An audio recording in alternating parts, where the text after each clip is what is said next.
Madam नमस्कार. नमस्ते sir. आपलं नाव? माझं नाव वर्षा जाधव. मॅडम तुमचं एज किती?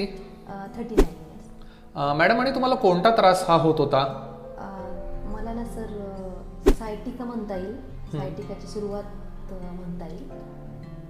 फक्त सायटिका होता का मानेचं पण दुखणं होतं? म्हणजे ॲक्च्युली काय झालं होतं, ॲक्सिडेंट झाला होता म्हणजे मी पडले होते गाडीवरनं. ओके. तेव्हापासून मानेचा आणि उजव्या पायाचा थोडासा त्रास होता. हा म्हणजे दोन्ही होतं. हो कमरेचं सायटिकाचं दुखणं होतं आणि मानेचंही होतं. हो 1-1.5 वर्षापासून. हो. म्हणजे बाईकवरनं का कार? बाईकवरनं. स्लिप झाली होती का धडकलं होतं कोण? स्लिप झाली होती. Okay okay. आणि तेव्हा झटका बसला होता. हो, मानेला झटका बसला होता. तर हे 1-1.5 वर्ष तुमचं दुखणं होतं. त्या दुखण्यासाठी यापूर्वी तुम्ही कोणत्या कोणत्या ट्रीटमेंट घेतल्या होत्या? याआधी सर मी वाघोलीत ऑर्थोपेडिक्स यांना दाखवलं होतं आणि त्यानंतर मी फिजिओथेरपी घेतली होती. त्यांचा एक पॅकेज होता 15 दिवसाचा आय थिंक. आणि म्हणजे मी 2दा फिजिओथेरपी घेतली, पण त्याने तात्पुरता खूप रिलीफ भेटला.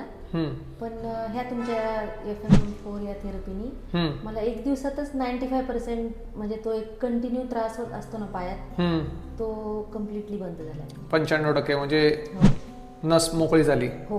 सायटिकाची. हो. सो असं आज किती दिवस झाले तुमचे? माझा आज 4था दिवस. 4 दिवसामध्ये साधारणतः मानेच्या दुखण्यात आणि सायटिकाच्या दुखण्यात आता किती टक्के फरक वाटतोय?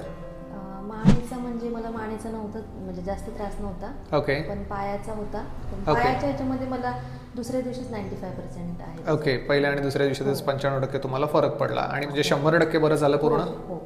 क्या बात आहे. सो असं एक 4 दिवसामध्ये असा एवढा फरक पडेल असं वाटलं होतं का तुम्हाला? नव्हतं वाटलं. त्याच्यामुळेच मी म्हणजे काय म्हणतात खुश आहे. सो म्हणजे पहिल्या वेळेस वाटत होतं म्हणजे काय झालं, मी बऱ्याच थेरपी घेतल्यात. हां म्हणजे एवढं घ्यायला वर्थ होईल की नाही असं वाटत होतं. पण बरोबर. आमची थेरपी नवीन आहे बेसिकली. सो याच्यावरती जनरली लवकर विश्वास कोणाचा बसत नाही. तसा तुमचाही बसला नव्हता. पण आमचं स्लोगन आहे ऑलवेज बियॉन्ड एक्सपेक्टेशन. सो ते स्लोगन सार्थ ठरतंय का? हो हो.